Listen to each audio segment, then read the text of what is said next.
The 10th Amendment is trending right now.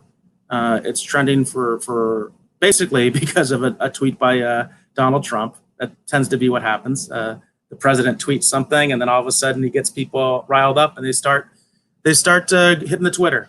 And specifically, what Trump was talking about this time was who makes the call about opening America back up again. Is it your governors or the president? And the president says it's his call. That's what his tweet basically said. That it's his call whether, how and when we open up our economy, open up our country back for business.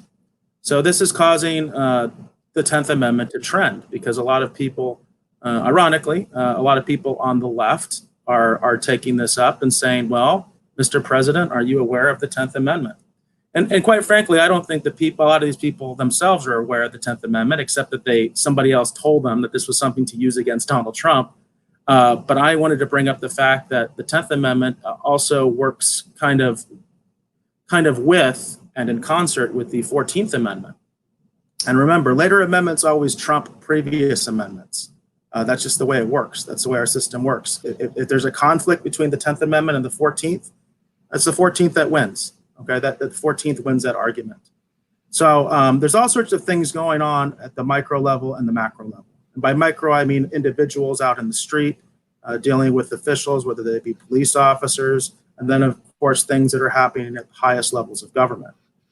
So one of the stories that just basically came out as a response to this statement by the president is this pact, this Western States Pact. And I have the language of the pact itself for all to see because I like to go with primary documents instead of articles if I can. So this is the Washington, Oregon, and California announcement of the Western States Pact. This is hot off the presses, dated April 13th. This is a joint statement from the governor of Washington, the governor of Oregon, and the governor of California working together. There's not a whole lot of meat to this, but this is what it says. This is the joint statement. COVID-19 has preyed upon our interconnectedness.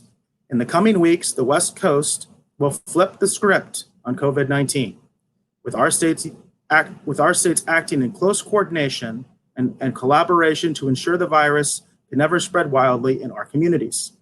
We are announcing that California, Oregon, and Washington have agreed to work together on a shared approach for reopening our economies, one that identifies clear indicators for communities to restart public life and business. While each state is building a state-specific plan, our states have agreed to the following principles as we build our West Coast framework. Our residents' health comes first. As home to 1 in 6 Americans and gateway to the rest of the world, the West Coast has an outsized stake in controlling and ultimately defeating COVID-19. Health outcomes and science, not politics, will guide these decisions. Modifications to our state's stay-at-home orders must be made based off our understanding of the total healthcare impacts of COVID-19, including the direct impact of the disease in our communities, the health impact of measures introduced to control the spread in communities, particularly felt by those already experiencing social disadvantage prior to COVID-19, and our healthcare system's ability to ensure care for those who may become sick with COVID-19 and other conditions. These efforts will be guided by data. We just see a decline in the rate of spread of the virus before large-scale reopening, and we will be working in coordination to identify the best metrics to guide this. Our states will only be effective by working together. Each state will work with its local leaders and communities within its borders to understand what's happening on the ground and adhere to our agreed upon approach. There's some more to the statement. It's a fairly brief statement. But basically, it's again, there's not a whole lot of meat to this. But what they're trying to establish is a regional framework to say that Washington, Oregon, and California are going to try to come up with some sort of a common solution to how we actually reopen the country, which that in and of itself is, of course, not a bad thing. It's not bad that that they're trying to come up with an approach, but they're doing so in a very specific context. They obviously want to try to beat the president to the punch and come up with their own plan before President Trump starts unveiling any kind of a plan as far as rolling us out of this COVID-19 posture and into a more free economy again, because so many businesses are closed. So on the one hand, it's common sense, but on the other hand, I think it's very political, and it's meant to kind of, like I said, beat the president at the pass, so that they can provide their own framework and their own advice as far as how we do this, how we get back to work. There's also a regional framework happening on the East Coast with like the tri-state area with New Jersey, New York, and Connecticut. And supposedly there are other states in the Northeast that are looking to join that compact. So what you're seeing is, of course, the two biggest states doing what the two biggest states do, and they're trying to get other states around them to rally behind them so that they can provide some sort of, quote unquote, regional leadership in the middle of this pandemic. The irony, of course, of this is that for months, it seems, well, I should say weeks, this has been an evolving situation very quickly. Many of the most prominent liberal and democratic governors have been after the president, telling him that he needs to take a sterner approach, a more a more national approach, that this shouldn't be regionalized. And yet they're doing exactly the opposite right now because they're afraid that Trump might reopen things too early. That's basically what it comes down to. And of course, we've talked about this, Pete. This stuff doesn't happen in a vacuum. There are definitely political agendas at work. As much as they might have the best interests of their people, quote unquote, there's also a political angle to this. It's no mystery why the only, or the majority, I shouldn't say only, because I don't know that for a fact, but the majority of states that are not in lockdown or have very, quote unquote, weak lockdowns are Republican states, and the states that have the much more severe lockdowns have Democratic governors. These are the places where they are doing the most stringent shelter-in-place orders. And as I like to do, I like to go to primary documents.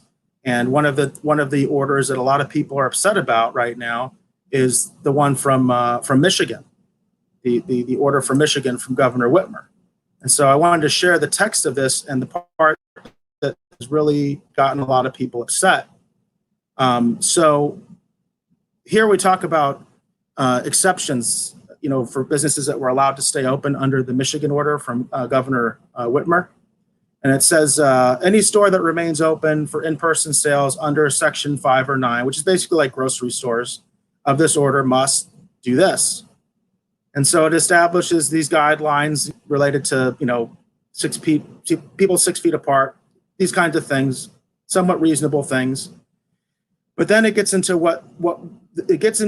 that for larger stores, they want to limit the number of customers in the store at one time, excluding employees, to 4 people per 1,000 per square feet of customer floor space.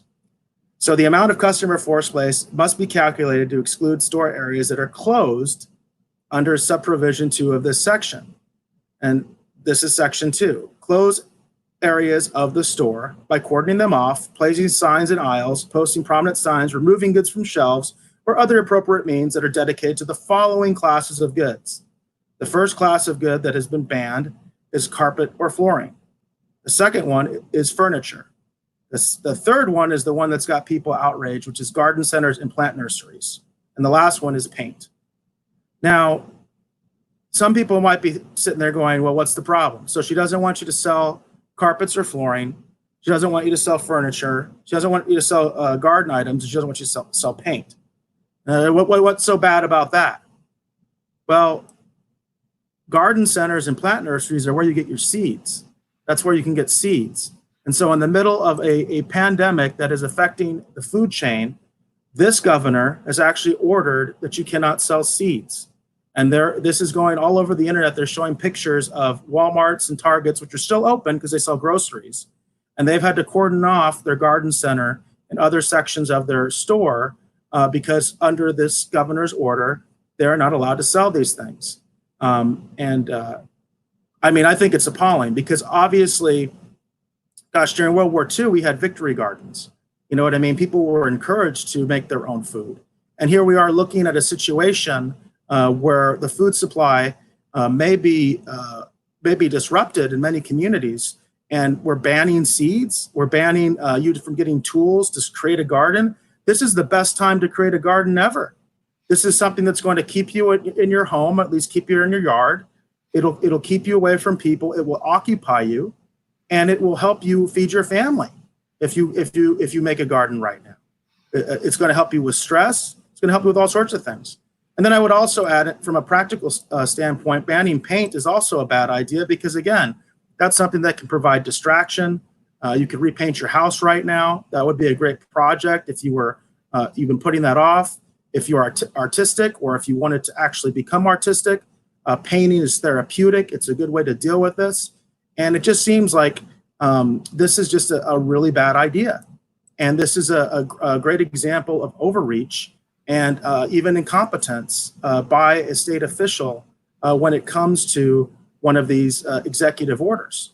And so when we talk about the 10th Amendment, we would say the governor is fully within her rights to do this, right? The governor can do this because she's the governor under the 10th Amendment. Even things that would be prohibited by the Constitution don't necessarily apply to states, except we've got that pesky 14th Amendment. So the 14th Amendment, which has quite a few different provisions, and I would just like to share the language of the Fourth Amendment that is relevant to our conversation here. Because again, everybody's talking about the 10th Amendment, so hopefully you know what that is because it's been trending so much. And if you don't know what it is, then you shouldn't be commenting on it, should you? But anyway, let's just assume you do. So if we go down to the 14th Amendment, and this is from the Wikipedia article, but this is just the raw text. Section 1, this is the part that is important. This is what you guys all have to remember. All persons born or naturalized in the United States and subject to the jurisdiction thereof are citizens of the United States and of the state wherein they reside. No state shall make or enforce any law which shall abridge the privileges or immunities of citizens of the United States, nor shall any state deprive any person of life, liberty, the equal protection of the laws. So this is what we call the Due Process Clause and the Equal Protection Clause. This is what makes it apply to states, because prior to the 14th Amendment, this didn't apply to states. Prior to the 14th Amendment, if a state wanted to make a law against a church, they could do it. If they wanted to make a law against freedom of speech, they could do it. It was up to the states to decide how they wanted to interpret your quote unquote Bill of Rights. All right. And so what the 14th Amendment did was it made these basic rights to life, liberty, and property apply to the states. So the states now cannot deprive you of those things without due process of law. And is it potential that you might lose your life if you starve to death? I would argue it is. I would argue it very much is that you may lose your life if you starve to death. Because what they're trying to do is say you might lose your life to COVID-19. Well, I can tell you for a fact, you are much more likely to die from starvation than COVID-19, because COVID-19, all the numbers that we're getting tells us that the majority of people that get COVID-19 do not die. But guess what? The majority of people that don't eat after a certain amount of time, they do die. That's just the way it is. So we have to prioritize these things. And when I talk about the 10th Amendment versus the 14th, there is an argument to be made that Trump should step in and he should break up some of these orders, that he should basically say, this is not constitutional, and I'm going to send in whatever I have to do. If I have to send in the FBI or I have to send in the federal marshals, if I have to send in federal troops, I'm going to stop this because you are overstepping. And this is just one example. We have all sorts of examples of different communities, mayors, governors. I call a lot of them the little dictators or the little tyrants that are coming out all over the country right now, and basically doing very, very restrictive orders and causing problems. And just before I end my segment, the one thing that I did want to share one more article, just because this is what kind of brings it home. Now, before you get to that, there's one more thing. I haven't heard of any lawsuits.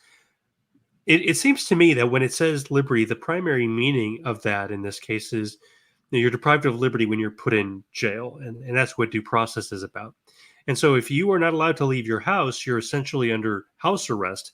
How is that not a violation of your right to liberty? in That's the a legal great sense. question, isn't it? That's a great Yeah. question. And that's not, we're not getting a whole lot of answers on that. Although Right. there was a recent order, and it came from a federal judge in regards to a municipality in Kentucky. I believe it was Louisville, that was trying to shut down drive-in churches. And it was a Sure. federal judge who came in and said, no, you can't do this. You cannot do this. I don't care if you're using your governor's state order. As a federal judge, I'm saying you cannot do this. And there was an injunction put out in Louisville, Kentucky, regarding the issue of drive-in churches where instead of they were worshiping in the parking lot where people were staying in their cars. That did happen, and that was a successful lawsuit, and a federal judge did step in that situation. Now, and it depends. I don't know what legal standard he was using there, but an important legal standard, it seems to me, would be just, the first pass is there a rational basis? Does it pass the rational basis test? And if these people are not leaving their cars, they're not endangering anybody, there's no compelling state interest at that point to preventing them from going to church in their cars.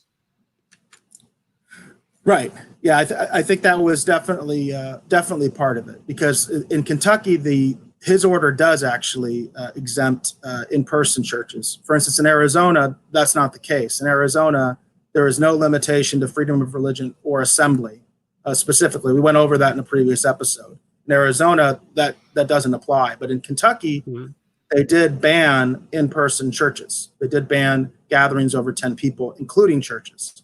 And that's going to be a dicey issue as well. But what they tried to do was take it a step further in Louisville and say these drive-in churches couldn't function. And that's when the federal judge stepped in and said, no way. And in this article, I just wanted to bring up in the context of how this plays out in personal, on the street. And so this article is ABC News article. It says, father arrested for playing with daughter in park, citing coronavirus restrictions.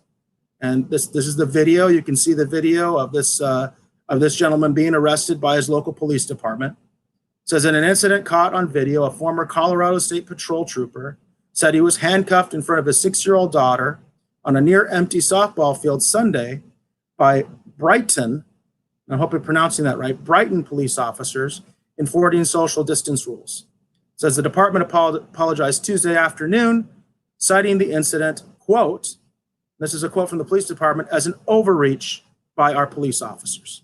In other words, they admitted they made a mistake. And that's why I want to bring this to your attention, because the police department admits that these officers made a mistake. Now, what I wonder in a situation like this is, were the officers called there? Were they ordered there? Did one of their supervisors tell them that this stuff was going on and they decided to do something? Did a citizen call on this man and his daughter and say, hey, they're violating the rules. You need to go do something? Those are the kind of questions I would be asking. That's the kind of questions I would advise you all to be asking, especially if you live in this community. Even though the department admitted that they were wrong in this particular instance, I would ask those hard questions. And I would ask of you as a citizen, because I don't know. I only see I saw the statement from this gentleman where he says that I was just minding my own business. But you can't tell from the video if he was just minding his own business. Was he mouthing off to the officers? Was he being an idiot? Was he being a jerk? Was he saying threatening things? You can't hear what he's saying in the video. So when you're approached with a situation like this, both sides have to keep their head. You have to realize that these officers are dealing with these very bad orders, in my opinion. Okay, they're trying to figure out the best way for them to quote unquote enforce them, because even the most liberal of these orders still has an enforcement mechanism in it. And there are going to be officers that make mistakes individually, but there's also officers that are going to make mistakes because your neighbor decided to sit you out. And you have to realize that these officers are coming to the call because somebody called them, because somebody told them to do something about it. And if you escalate the situation because you want to make a statement, well, you may win in the long run, but you might lose pretty badly in the short run. So what I'm trying to call for. What do you mean? You could get your ass beat. How about that? So, let's just be practical. You know what I mean? So what I'm trying to say is, be calm. And if you're faced with a situation like that, first of all, it's not going to be hard for you to figure out what your governor's order actually says. So you can actually look that up and see exactly how you stand in your state. And then you can look and see if your mayor has issued any kind of additional order and what they say, and go from there. And then when you if you're approached in a situation and you're being told that you're quote unquote violating the rules, you have every right to question, well, how am I violating the rules? But just try to engage in a positive conversation. Try not to be confrontational. I know for a fact, even in states that have very strict lockdown orders, officers are generally instructed to give a warning first. So you generally have the opportunity to simply walk away, and you can fight another day. You can record it, and you can put it all over social media if you want. But you can fight another day, and you're probably going to win that in court someday. So there are other ways to deal with this than to escalate the situation. And I'm not saying this man did, because I don't know. That's my point, is I don't know. That's why I don't like commenting on individual situations. But in this case, the police department admitted that the officers shouldn't have done what they did. So that's why I brought it up.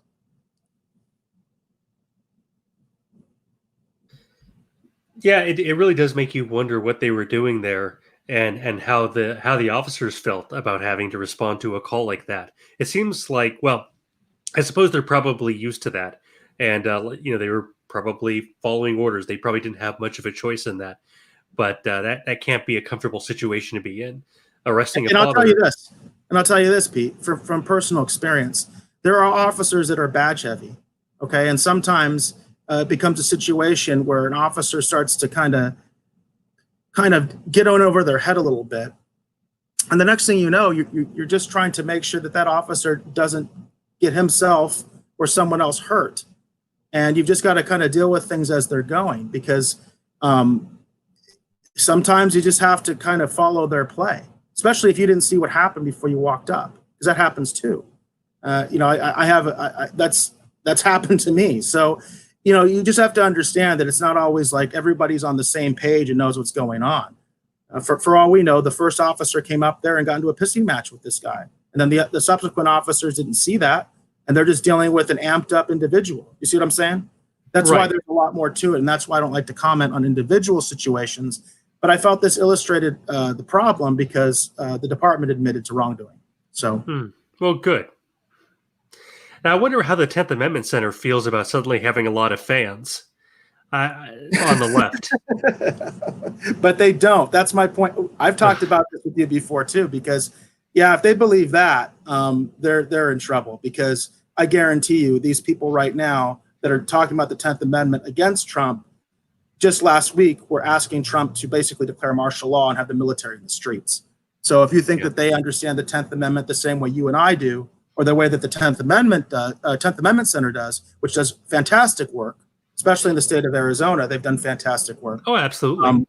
But I don't believe for a second most of these people on Twitter, that in the comments I'm seeing, that these people believe in the 10th Amendment as anything other than a way to advance their own political agenda. Yeah, and it will be one of those things like the Electoral College that people forget whenever it's not important. And then they're always surprised every 4 years when they learn about it again. Oh, we're not directly voting for the president? These things. People, Americans' understanding of our Constitution, our system of government, is just appalling. I agree with you. But I would argue right now, I'd be arguing more for the 14th Amendment and the feds taking some sort of action to say, you guys are overreaching right now. A lot of you are overreaching. And isn't it funny that Ben Garrison is the one warning about martial law? Here he is, the big supporter of the president, and his cartoon, I guess it's meant to be pro-Trump, but as we discuss, it also somehow is accusing the president of wanting to impose martial law. Very confusing. Which is to his credit. He's been given every opportunity to do that. Oh, yeah. And people have been begging him to. Exactly. And now when he's talking about opening the country up, now we need states' rights. Now we need coalitions of states. Yeah, I think a regional approach would work better than I think a lot of states can handle it on their own, But having a regional approach, okay, if that's what they want to do, maybe it makes sense that there's a lot of traffic between those states and they feel there's a compelling interest. They don't have to go through the federal government. There's nothing that requires them to do that. The federal government can take action in cases of interstate commerce, but that doesn't require the federal government to take that approach or to take action in those kinds of cases. Absolutely.